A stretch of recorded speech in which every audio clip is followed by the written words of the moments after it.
بسم الله الرحمن الرحيم، والصلاة والسلام على رسول الله. اللهم صل وسلم وزد وبارك على سيدنا محمد. ازيكم يا حبايبي؟ عاملين ايه؟ يا رب دايما تكونوا في خير وفي احسن حال.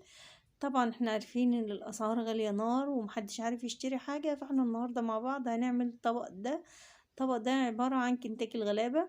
ايه هو كنتاكي الغلابة؟ هنعمل القرنبيط بتاعنا بخلطة حلوة، خلطة طعمها حلو ومش مكلفة، وطالع مقرمشة من بره ومستوي من جوه وطالع واخد لون حلو وطعمه حلو. الولاد هتطلبوا منك كل يوم. يعني شايفين الشكل عامل ازاي؟ من بره مقرمش واخد لون حلو ومن جوه مستوي وطري. هيبقى حلو قوي ان شاء الله، يعجبكم. خلطة حلوة وخلطة سهلة وبسيطة بمكونات بسيطة خالص. هنعمل احلى طبق قرنبيط محمر ومقرمش. اول حاجه كده بسم الله الرحمن الرحيم، جبت حله على النار وحطيت فيها ميه بتغلي، وكمان معلقه من الملح ومعلقه من الكمون، وغسلت زهرات القرنبيط وقطعتها لزهرات صغيره زي ما انتوا شايفين كده. وبعد كده هضيفها على النار اللي هنضيفها في الميه اللي بتغلي لمده 3 دقايق كده، بس على ما يغلي كده وياخد بس غلوتين على النار. بعد كده هنشيله بقى، اصفيه في مصفى واغسله بميه بارده واسيبه يبرد على ما اعمل الخلطه بتاعه القرنبيط اللي انا هغلفه بيها. الخلطه دي عباره عن ايه؟ معايا بيضتين واضيف عليهم معلقه من الملح، كمان نص معلقه من الفلفل، ومعلقه من البابريكا، ونص معلقه من الشطه، ومعلقه من الكمون. تقدر تضيفي كمان معلقه من الكاري والكركم، وتقلبي الخليط بتاعك ده كويس كده مع بعضه.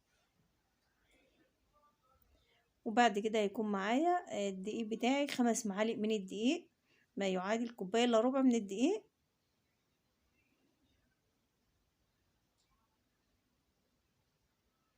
الطحين العادي خالص. وبعد كده هيجيب معايا كوبايه من الميه، هضيفها على الخليط بتاعي واقلب كده الدقيق بتاعي في الميه والبيض والبهارات لغايه ما اوصل لقوام يكون متماسك شويه، علشان اغلف بيه زهرات القرنبيط بتاعتي قبل ما اقليها. وهضيف له معلقه من التوم، وتقدري كمان تضيفي شويه من الكزبره الخضراء. بس طبعا احنا عاملينه النهارده زي الفراخ الكنتاكي كده، فمش هنحط فيه كزبره خضراء.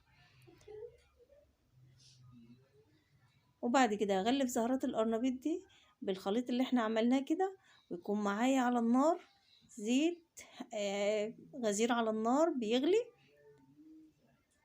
يكون على نار هادية ما يكونش سخن قوي. وبعد كده اضيف فيه زهرات القرنبيط بتاعتي جنب بعضها كده على النار في الزيت لغاية ما تبقى تاخد لون. كل القرنبيط بتاعي ما اغلفه كويس هياخد لون حلو وهياخد قرمشة حلو.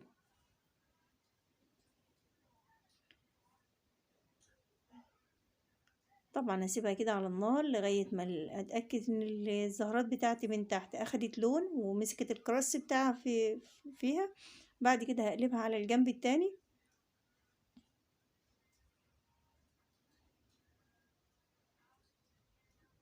هبتدي بقى اقلبها على الجنب التاني علشان تاخد نفس اللون اللي هي اخدمه فوق ده، لما لغاية ما نخلص الكمية خالص يطلع معانا بالمنظر اللي انتوا شايفينه ده. طبق قرنبيط سهل وبسيط وفي منتهى السهولة ومخدش معانا وقت، والكراس بتاعه حلو وطعمه مقرمش من بره ومستوي من جوه.